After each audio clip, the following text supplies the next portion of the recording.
Sharon saved her supply chain from cyber risk and ended the office goat debate. All of this, these pager explosions we've been talking about raise so many other questions about how, for one thing, the devices ended up in Hezbollah's hands. And now some people are talking about this after what we've seen this week is kind of supply chain warfare, right? We're joined by Brandon Daniels now, he's an expert on supply chains. He's CEO of the firm Exiger. You never thought you'd hear that, but that's the term, supply chain warfare. I want to go to the New York Times, first of all, Brandon, on this story, which was interesting, how Israel built a modern-day Trojan horse they wrote about this morning. Exploding pagers, and the Israeli government did not tamper with the Hezbollah devices that exploded. Defense and intelligence officials say to the Times, it manufactured them, part of an elaborate ruse. So they said this whole thing, this company, which I guess was in Budapest, right? This thought this was like a legit company. No, this was a front all along, apparently, for Israeli intelligence. That was the only purpose. What do you make of all of this?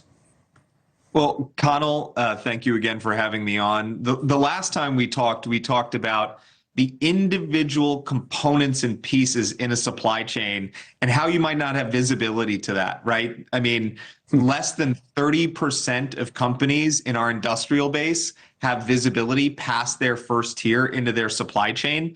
You know, when we first saw this issue happening, and we had identified that BAC Consulting was the firm that was at the top of this manufacturing chain, we went in and we looked at our systems to see whether or not in our 10 billion commerce records, which are basically shipments across the globe, manufacturing records across the globe, whether or not we could determine where BAC was making these pagers from.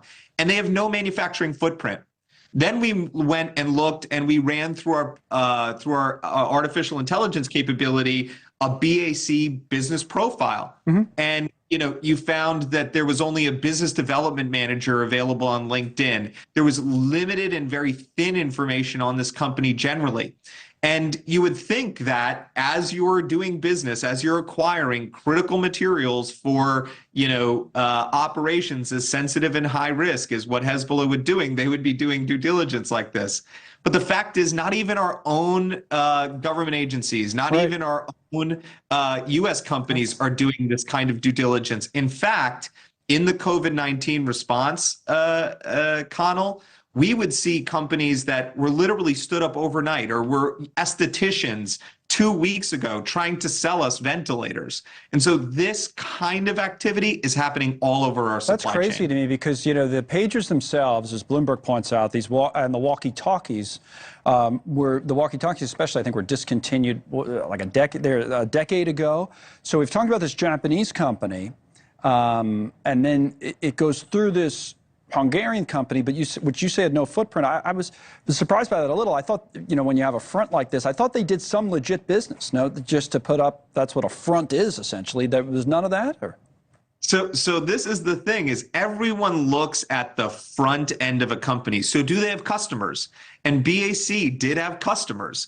But the fact is, if you can do an open source analysis on that company, which is what our artificial intelligence does, you can see that company comes up with a number of flags, including no CEO, no real corporate infrastructure. And then if you have the ability to map the multiple tiers of the supply chain, like these pagers, these walkie-talkies have very clear what are called commercially off-the-shelf microelectronics in them. There was none of that materials going to BAC or any company below them, right? And so you could see that this company was a front. But the fact is, we're not even requiring this kind of basic due diligence in our own corporations today, in our own supply chains today. This is the problem we're trying to help, the U.S. federal government solve, and even our weapons systems. It's an urgent crisis. Mm-hmm. As odd as it sounds to say this, you would think a terrorist organization, though, would do that type of due diligence. Seriously, no, but they didn't. Yeah, no. You'd think, our military programs would be required to do this kind of due diligence, and today it's optional.